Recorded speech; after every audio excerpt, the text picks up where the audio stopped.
बिस्मिल्लाहिर्रहमानिर्रहीम। वला यजूज़ु रहनुल मुशाई वला रहनु समरतिन अला रुऊसिन नखली दूनन नखली वला ज़रइन फ़ी अर्दिन दूनल अर्दि वला यजूज़ु रहनुन नखली वल अर्दि दूनहुमा वला यसिहुर रहनु बिल अमानाति कल वदाइ'i वल मुदारबाति व माल शिरकती। ऊपर चूँकि शुरू में बताया गया था कि गिरवी जो चीज़ रखी जाएगी, रहन के तौर पर जो चीज़ रखी जाएगी किसी हक़ के बदले में, उस चीज़ के लिए ज़रूरी है कि वह महूज़ हो, मुफ़र्रग हो और मुमय्यज़ हो। महूज़ का मतलब ये हमने बताया था कि उसमें किसी और की हिस्सेदारी ना हो, है ना। मुफ़र्रग का मतलब ये बताया था कि उसमें मालिक तसर्रुफ़ अपना हटा दे, तसर्रुफ़ करते हुए कोई चीज़ गिरवी रखी नहीं जा सकती। जैसे गाड़ी गिरवी भी रखे और बोले कि मैं इसको चलाऊंगा भी आपके दरवाजे से उठा करके, तो इसको ये दुरुस्त नहीं है। इसी तरीके से फरमाया गया था कि वो चीज़ मुमय्यज़ हो। मुमय्यज़ का हमने क्या मतलब बताया था, बोलिए। किसी दूसरी चीज़ के साथ मिल करके ना हो कि उसको अलग ना किया जा सके। जैसे कोई कहे कि मैंने गाड़ी का इंजन गिरवी में रखा और इंजन गाड़ी में लगा हुआ है, तो ये नहीं चलेगा, उसको बिल्कुल अलग होना चाहिए,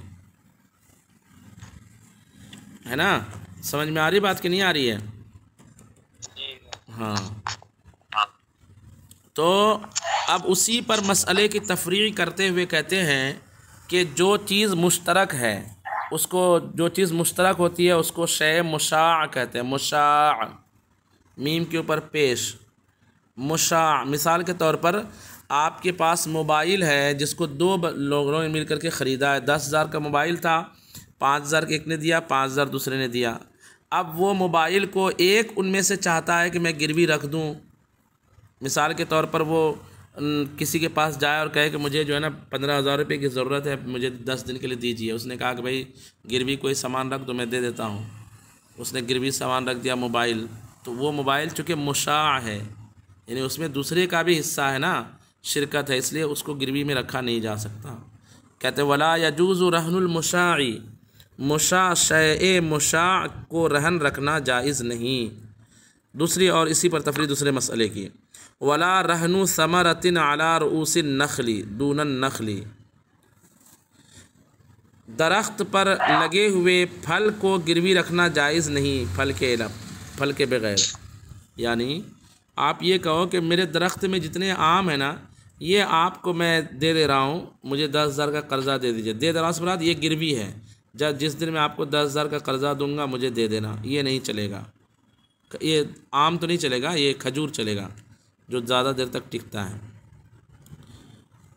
कब खजूर को गिरवी रख सकते हैं? जब खजूर को दरख्त से अलग कर लिया जाए, मुमय्यज़ कर लिया जाए।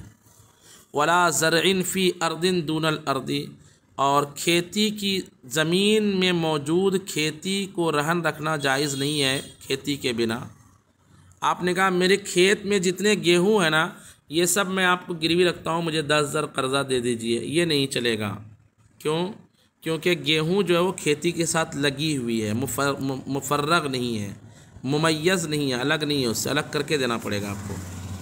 तो ऊपर जो बयान की गई थी, महूज़ ना महूज़ हो, मुफ़र्रग हो, मुमय्यज़ हो, उसी पर ये मसले की तफरीक़ है। वला ज़रइन फ़ी अर्दिन दूनल अर्दी, ज़मीन में मौजूद खेती का रहन जायज़ नहीं है खेती के बिना, ज़मीन के बिना। वला यजूज़ु रहनुन नखली वल अर्दि दूनहुमा, और दरख्त और ज़मीन को रहन रखना जायज़ नहीं है उन दोनों के बगैर। यानी दरख्त में फल लगा हुआ है और आप रहन में सिर्फ दरख्त रख रहे हो, या ज़मीन में खेती पड़ी हुई है, अनाज के झाड़ मतलब अनाज के पौधे लगे हुए हैं, और आप कह रहे हो कि ज़मीन में रख रहा हूँ और उसमें जो अनाज लगे हुए हैं वो नहीं रखूँगा गिरवी में। ये नहीं चलेगा क्योंकि मुफ़र्रग व मुमय्यज़ नहीं है। बात समझ में आई? आपको लगता होगा ये कैसे कैसे मसाइल है, तो अभी ये सब मसाइल मुरव्वज नहीं है, पहले ये सब मसाइल मुरव्वज थे। लोगों को हाजतें ज़्यादा थी, अभी हाजतें कुछ कम हो गई। और दूसरी बात यह है कि अभी तरीक़ा कुछ बदल गया है। अभी लोग जो है ना घर के कागज़ात रखते हैं गिरवी में, रखते ही नहीं रखते हैं। बैंक की चेक रखते हैं गिरवी में कि अगर मैं पैसे ना दूँ तो ये चेक से ले लेना, ऐसा रहता है। या सोना रखते हैं गिरवी में। वला यसिहुर रहनु बिल अमानाति कल वदाइ'i वल मुदारबाति व माल शिरका, और अमानत में रखी हुई चीज़, अमानत में रखी हुई चीज़, और वदाए से मुराद वही है। यहाँ पे वदाई की जगह बाज़ किताबों में अवारी है, कल अवारी, आरियत में रखी ली हुई चीज़, और जो चीज़ मुजारबत के तौर पर ली गई है, और माल शिरकत, शिरकत के माल, इन तमाम चीज़ों को रहन में रखना जायज़ नहीं। चार चीज़ें बयान की जा रही है, अमानात, और वदाए की जगह जो है आप पढ़िए अवारी। और आपके इसमें क्या है, आपकी किताब में दोनों है, वदाए भी अवारी भी है। यानी कैसे इबारत है, वला यसिहुर रहनु, वला यसिहुर रहनु बिल अमानाति कल वदाए वल अवारी। हाँ अच्छा, मेरे इसमें इस तरह इबारत है, वला यसिहुर रहनु बिल अमानाति कल वदाइ'i वल मुदारबाति व माल शिरकती। यानी अवारी का लफ्ज़ यहाँ पे नहीं है मेरी किताब में, जो मकतबतुल बुशरा की है। बुशरा ही है ना, हाँ बुशरा, सफ़ा नंबर 137। खैर, तो अमानत में जो चीज़ें आपके पास मौजूद है उसको आप गिरवी नहीं रख सकते। मिसाल के तौर पर आपने कहा कि एक दिन के लिए मुझे कार दीजिए, मुझे चलाने जाना है। आप कार लेकर गए और दूसरे के पास जाके गिरवी रख दिया कि 2 घंटे के लिए गिरवी रख लो, ये नहीं चलेगा, ठीक है, क्योंकि वो वदीअत है, वो आरियत में आपने वो गाड़ी ली है। या आपके पास किसी ने सोना रखा है अमानत के तौर पर हिफाजत के लिए कि आपका घर मजबूत है, इसकी हिफाजत कीजिए, आपने उठाकर उसको गिरवी में रख दिया, ये भी जायज़ नहीं है। ऐसी मुजारबत का जो माल होता है, मुजारबत किसको कहते हैं, मेहनत आपकी, पैसा किसी और का, है ना। शिरकत मुजारबत जो होती है कि आप जो है बोले कि 2000 की सब्ज़ी मुझे ला कर के दे दो, या 2000 के जूते ला के दे दो, मैं उसको बेचूंगा, तो आप वो जूता किसी और को जो है गिरवी में नहीं रख सकते हैं। या किसी ने आपको बाइक ख़रीद करके दी कि पैसे से बाइक ख़रीदो और उसको बेचो, है ना, तो पैसा किसी और ने लगाया और आपने क्या किया, उसके पैसे को लेकर के उसको बेच करके नफ़ा कमा के देना चाहिए, लेकिन आपने उसको गिरवी में रख दिया, ये सूरत जायज़ नहीं है, मुजारबत। और माल शिरकत, यानी ऐसा माल जिसमें 2 आदमी की शिरकत हो, जैसे कार आपके पास है लेकिन 2 आदमी उसमें शरीक हैं, हिस्सेदार हैं, तो उस कार को कोई अकेला गिरवी में नहीं रख सकता। समझ गए? नीचे चलिए, वयसिहुर रहनु बिरासी मालिस सलमी व समनिस सरफ़ी वल मुस्लमी फ़ीही। पीछे हमने बैए सलम और बैए सरफ़ का बयान पढ़ा। बैए सलम में क्या होता है, कीमत पहले दे दी जाती है, माल बाद में लाकर देने की बात होती है, और उसमें 7 शर्तें हैं बैए सलम के जायज़ होने की, कि माल उसकी सिफत बयान कर दी जाए, कहाँ देना है, कब देना है, मुद्दत बयान कर दी जाए, जगह बयान कर दी जाए, वस्फ़ बयान कर दिया जाए, मिक़दार बयान कर दिया जाए, उस पीछे हमने पढ़ा।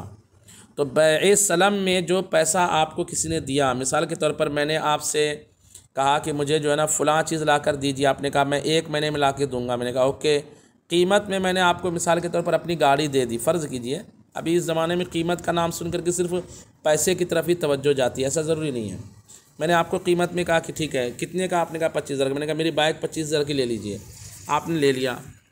अब ये माल के पैसे आपने अभी तो ले लिए कीमत, लेकिन सामान 1 महीने के बाद देंगे, तो भी इस माल के आप मालिक हो चुके हैं, इसलिए आप अगर चाहें तो उस बाइक को कहीं और गिरवी रख सकते हैं। मिसाल समझ गए जी? ऐसे सामान्य सर्फ में चूँकि क्या होता है कि दोनों तरफ से कीमत क्या होती है, दोनों तरफ से एवज जो है वो समन ही होते हैं। दोनों तरफ से एवज क्या होते हैं, समन। सोना सोना, चांदी चांदी, सोना चांदी। तो उस कीमत को भी, जैसे मिसाल के तौर पर जो है आपने 1 तोला सोना मुझसे 1 तोला जेवर के बदले में बेच दिया, फ़ौरन हाथों हाथ, वज़न बराबर, मिसलम बे मिसलिन, यदम बे यदिन, इस शर्त के साथ बेच दिया, तो अब आप वो सामान किसी और को गिरवी रख सकते हो आराम से। ऐसे मुस्लम फ़ी को भी गिरवी रखा जा सकता है। मुस्लम फ़ी किसको कहते हैं, बैए सलम में जो चीज़ मबी है उसको क्या कहा जाता है, मुस्लम फ़ी। तो मुस्लम फ़ी को भी जब तक कि उसको सुपुर्द नहीं किया है रब्बुल माल को, उसको जो है रब्बुल माली बोलते हैं ना उसको, हाँ, जब तक कि उसको सुपुर्द नहीं किया है तब तक आप जो है उसको गिरवी रख सकते हैं।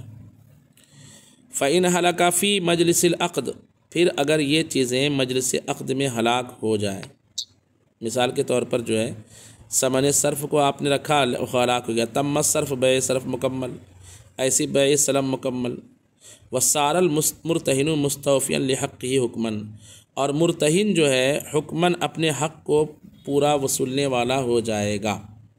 क्या मतलब?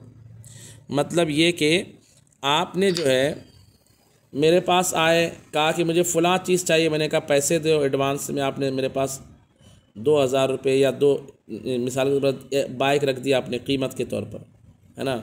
अब उसी चीज़ को आपने अगर मेरे पास गिरवी रख दिया किसी सामान के बदले में, अब मेरे पास वो चीज़ हलाक हो गई, तो वो कीमत गोया कि वो जो जिस सामान की आप कीमत दी है ना वो वसूल हो गई मेरी, है ना, बै सलम लागू, यानी आपको मुझे बाद में वो सामान देना पड़ेगा।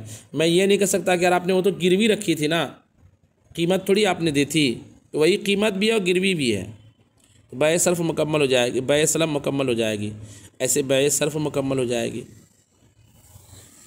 व इदत तफ़क़ा अला वज़इर रहने अला यदि अदलिन जाज़ा।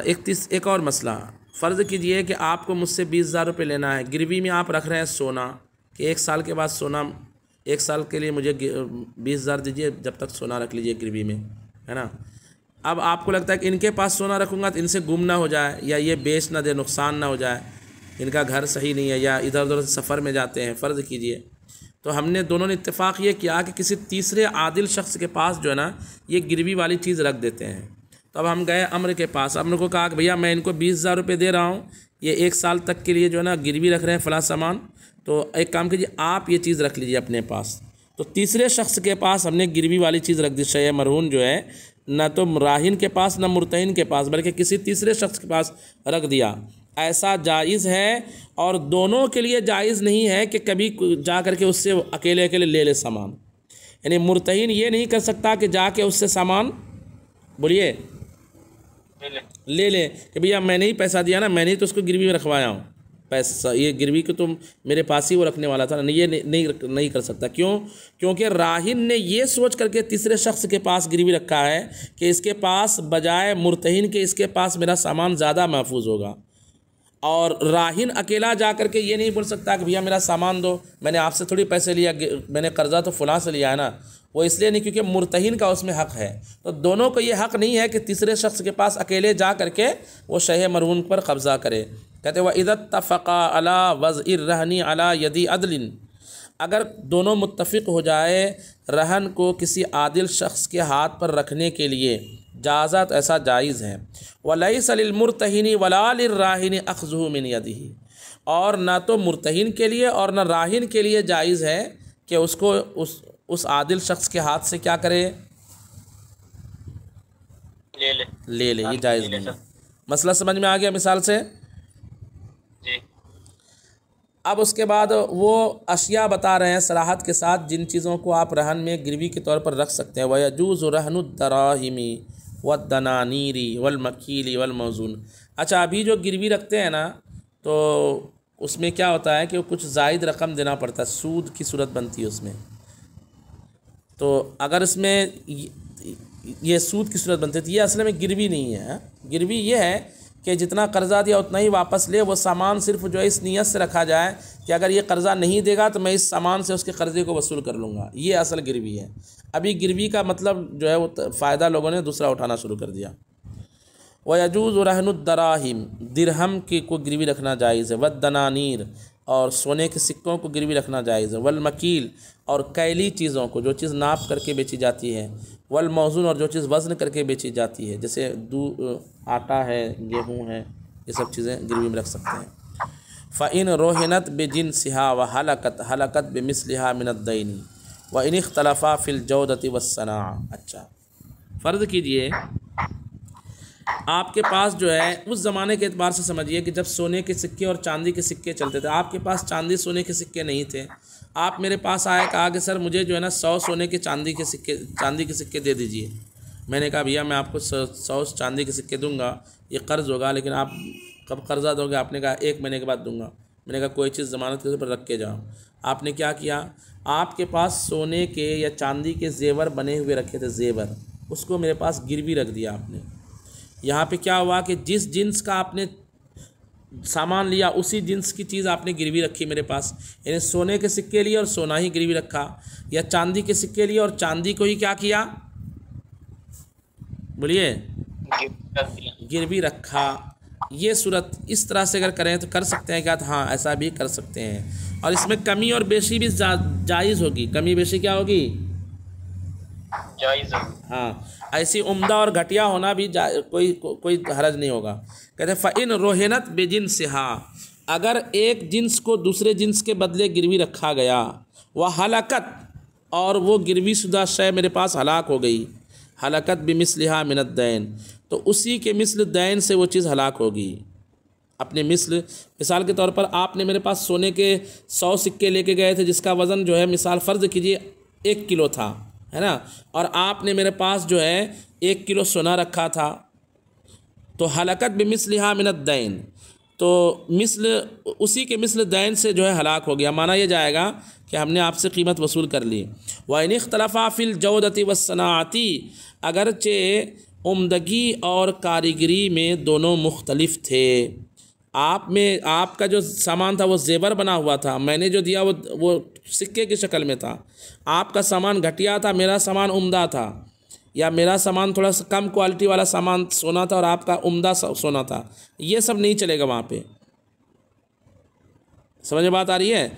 दोनों अपने मिस्ल के एतबार से माइनस हो जाएगा। यानी अगर मैंने जो सोना दिया वो 500 ग्राम था और आपने जो सोना रखने के लिए दिया गिरवी में वही 500 था, तो 500 माइनस 500 क्या हो गया? ख़त्म हो गया। ये नहीं बोलेंगे कि यार मेरा ठीक है 500 ग्राम था, लेकिन वो चूँकि जेवर बना हुआ था, उसकी मजदूरी देनी पड़ी थी, और वो जो है बहुत ओरिजिनल सोना था, और आपने जो सोने का सिक्का दिया था वो थोड़ा सा घटिया था, उसमें जो है कुछ मिलावट थी। ये नहीं चलेगा। वमन कान लहू दैन अला गैरिही, इसकी मिसाल और समझ सकते थे। ऐसा समझिए कि फ़र्ज़ कीजिए एक किसान के पास गेहूँ है जिसको उसने बोने के लिए रखा है, उम्दा किस्म का गेहूँ। अब उसको ज़रूरत पड़ गई कि मुझे घर में आटा नहीं है, अब मेरे पास आया, कहा कि एक बोरी मुझे गेहूँ दीजिए। मैंने कहा भैया कुछ गिरवी रखो। उसने वो गेहूँ जो उसने बोने के लिए रखा है वो मेरे पास रख दिया, कहा कि आपने जो मुझे गेहूँ दिया है उसकी कीमत मैं आपको 10 दिन में दे दूँगा, 10 दिन के लिए ये गेहूँ रख दीजिए। अब 100 किलो उसने गेहूँ लिया मेरे से, और 100 किलो गेहूँ जो है वो जिसको बुआई करने वाला था वो मेरे पास रख के गया, तो हम जिन्स है। अगर वो 100 किलो की बोरी मेरे घर से चोरी हो जाती है तो उसके 100 किलो माइनस, ख़त्म। वो ये नहीं कह सकता कि आपने जो दिया था वो राशन वाला था और मैंने जो दिया था वो बुआई वाला था, मेरे गेहूँ में बहुत ज़्यादा फ़र्क था कीमत में, और ये नहीं चलेगा। तो एक जिन्स को दूसरी जिन्स के बदले अगर गिरवी में रखा गया, हलाक हो जाए, तो उसी के मिस्ल उसकी कीमत जो है माइनस हो जाएगी। समझ गए मिसाल से? जी। अच्छा, अब उसके बाद समझिए, कहते वह मन कान लहू दैन अला गैरिही फ़अख़ज़ मिन्हु मिस्ला दैनिही फ़अनफ़क़हु सुम्मा अलिमा अन्नहु काना ज़ुयूफ़न फ़ला शैअ लहु इंदा अबी हनीफ़ा। हालांकि यहाँ पे समझिए कि थोड़ी बहुत मुनासबत है गिरवी के मिसाल से, गिरवी के मसले से। क्या है? कहते हैं कि एक शख्स पर कुछ कर्ज़ा था। मेरा कर्ज़ा मिसाल के तौर पर ज़ैद के ऊपर था, है ना। अब जिस ज़माने में सोने और चांदी के सिक्के चलते थे, उस ज़माने के एतबार से मैंने उसको 1 किलो चांदी दिया था जेवर की शक्ल में उसकी बेटी की शादी में। अब उसने क्या किया, मुझे 1 किलो जो है चांदी के बदले 1 किलो उसने दिरहम दे दिया, चांदी के सिक्के दे दिया। वो चांदी के सिक्के मैंने ख़र्च कर डाले। ख़र्च करने के बाद पता चला कि वो तो उसमें जो है मिलावट थी, ओरिजिनल नहीं था, यानी वो ठेकरे थे, वो यानी असली चांदी के सिक्के नहीं थे। और लेकिन चला कैसे दिए उसको मार्केट में? बोलो भाई। मार्केट में उसको असली चांदी बोलकर चला दिया। पहले होता था ऐसा, ठेकरे भी चल जाते थे। तो अगर ऐसा हुआ तो मैंने जो उसको चांदी दिया था वो मैंने वसूल कर लिया गोया के। अब मैं ये बाद में खर्चा करने के बाद ये नहीं बोल सकता कि यार आपने तो मुझे जो है वो खोटे सिक्के दिए थे, ओरिजिनल नहीं दिए थे। ये नहीं चलेगा। इमाम आज़म के नज़दीक ये मसला है। इसको इंशाल्लाह कल और पढ़ेंगे। देखिए, कहते वमन कान लहू दैन अला गैरिही अगर किसी का किसी दूसरे पर दैन हो, फ़ाख़ज़ा मिन्हु मिस्ला दैनिही, तो उसने उससे अपने दैन के मिस्ल ले लिया, मिसली चीज़ को ले लिया, फ़ानफ़क़हु, फिर उसको ख़र्च कर दिया, सुम्मा अलिमा अन्नहु काना ज़ुयूफ़न, फिर उसे पता चला कि वो तो खोटे थे, फ़ला शयअ लहु इंदा अबी हनीफ़ा, तो इमाम आज़म हनीफ़ा के नज़र उसको कुछ नहीं मिलेगा। अगर ख़र्च नहीं किया है तो, ये खर्च कर दिया है तो, और अगर ख़र्च नहीं किया तो जितना है उसको वापस करके अपना सामान ले सकता है, ऐसा हो सकता है। इसको इंशाअल्लाह कल और इसकी वजाहत होगी। सल्लु अलल हबीब।